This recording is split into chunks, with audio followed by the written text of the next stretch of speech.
तो नमस्कार जी, मैं आपका दोस्त और होस्ट सनसनाट टीवी से मैं आज आया हूँ इंदौर की उन गलियों में जहां पर नेता लोग जिस प्रकार विकास की बातें करते हैं, उन्होंने यहां पर विकास कराया है कि नहीं कराया है। तो आज हम उन लोगों के बारे में पता करेंगे कि उनकी गलियों में किस प्रकार विकास हुआ है। तो अपन चलते हैं सीधा उस गली के अंदर और लोगों से पूछते हैं विकास के बारे में।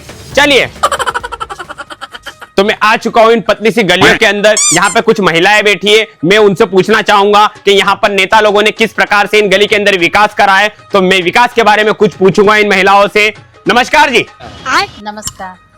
तो मैं इनसे पूछना चाहूंगा गली के विकास के बारे में कि यहाँ के नेता लोगों ने कितना विकास करा है। तो देखते हैं ये महिलाएं विकास के बारे में क्या जानती हैं।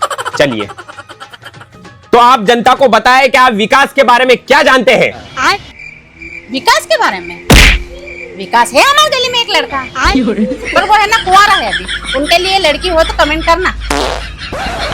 अरे मैं तुम्हारी गली में रहता उस विकास के बारे में बात नहीं कर रहा हूँ। मैं तुमसे पूछ रहा हूँ कि तुम्हारे यहाँ के नेता लोगों ने क्या विकास करा है गली के अंदर। विकास के बारे में बता दिया यार, सही में यार। बाकी ठीक है, कमेंट कर देना अगर उसके लिए कोई लड़की हो तो तुम्हारी नजर में। हाँ बताओ अब कि क्या विकास करा तुम्हारी गली के अंदर नेता लोगों ने। अरे विकास के बारे में? हाँ, विकास के बारे में। अरे भाभी, अपना अगला महीने से 250 रुपया आएगा, पूरे 1500 आएगा अपना महीना का। समझ रहे हो ना? तो आप लोग कुछ समझे। विकास गया तेल लेने, इनके अकाउंट में आएंगे पूरे 1500 रुपए महीना।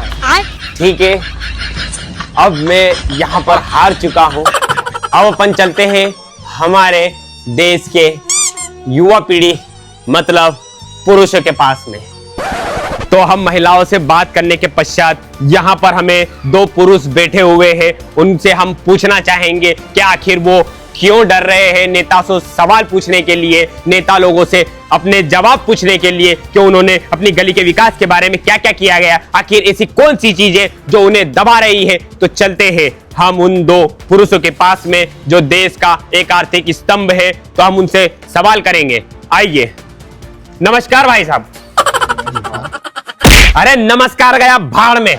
आप लोग मुझे ये बताओ, आप तो देश के मर्द लोग हो, आप लोग सरकार से, नेता से, लोगों से, इनसे क्यों सवाल नहीं पूछते हो? क्यों अपने देश के विकास के बारे में बात नहीं करते हो? क्यों अपनी गली के विकास के बारे में बात नहीं करते हो? आखिर क्या ऐसी चीज है, आखिर क्या ऐसी जगह है, क्या आखिर क्या ऐसी वस्तु है जो आपके आवाज को दबा रही है? मुझ जैसे रिपोर्टर को आपकी गली के अंदर आकर आप लोगों से सवाल करने में डर नहीं लग रहा, लेकिन आप लोग अभी भी डर रहे हो।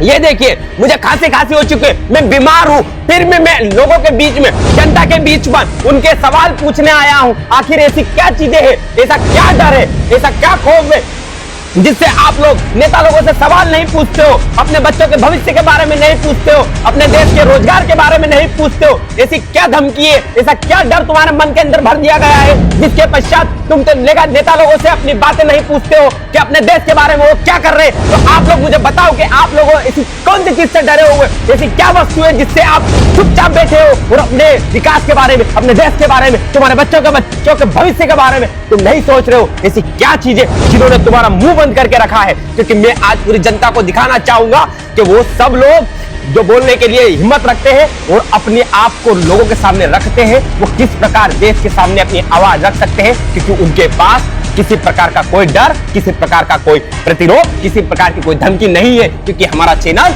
सभी पूरी दुनिया के अंदर फैला हुआ है और वो सबको बताना चाहेंगे कि हमारे देश के बारे में विकास के प्रकार से डरा रहे हैं नेता लोग और अपने बच्चों के भविष्य के साथ ये जनता खिलवाड़ कर रही है। तो मैं आप लोगों से पूछना चाहूंगा कि आखिर ऐसी कौन सी बात है जिससे आप डर रहे हो और चुपचाप बैठे हो? बताओ मुझे, बोलो तुम लोग, ऐसी क्या चीज है और ऐसा क्या डर है जो तुम्हारे मन के अंदर भरा हुआ है और तुम लोगों को डरा रही है? बताओ जनता को।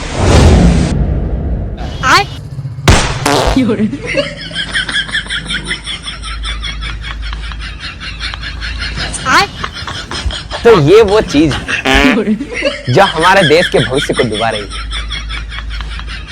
तुम लोगों से मुझे यही उम्मीद थी, तभी मैं सोचूं कि तुम यहाँ चौराहे पे क्यों बैठे हो, है ना? ठीक है, तुम्हारे लिए भी खान मंजन की व्यवस्था करते हैं हम लोग। ठीक है, हमारे देश के पुरुष लोगों से भी हमने जान लिया देश के भविष्य के बारे में। अब हम चलते हैं दूसरी ओर। तो आप लोगों ने देखा हमारे देश का पुरुष समाज किस प्रकार दबा हुआ है और छुपा हुआ है। अब हम चलते हैं हमारे देश की वृद्धा पीढ़ी के पास में और उनसे पूछते हैं हमारे देश के भविष्य के बारे में। चलिए, तो आप हमें बताएं कि आप देश में आने वाले 50 सालों में क्या क्या विकास देखना चाहोगे। अबे साले, जरूर कुछ ने कुछ देश के भविष्य के बारे में सोच रहे होंगे, है ना, तभी इतना टाइम ले रहे हैं ये, है ना। तो माँ जी बताइए, 50 सालों में क्या देखना चाहोगे आप देश के विकास के बारे में। अबे साले, 10 मिनट कहीं करूँगा बापा, झलक जीऊँगा कर चली जाऊँगा तो फर धोनी फुटा। शायद मैंने इनसे कुछ ज्यादा आगे के बारे में पूछ लिया। अबे साले, चलिए ठीक है, गालियां भी पड़ गई थोड़ी, बड़े बुजुर्गों की गालियां भी आशीर्वाद समान होती है। तो अब हम चलते हैं हमारे देश के नौजवानों से पूछते हुए कि उनकी बेरोजगारी मिटेगी कब।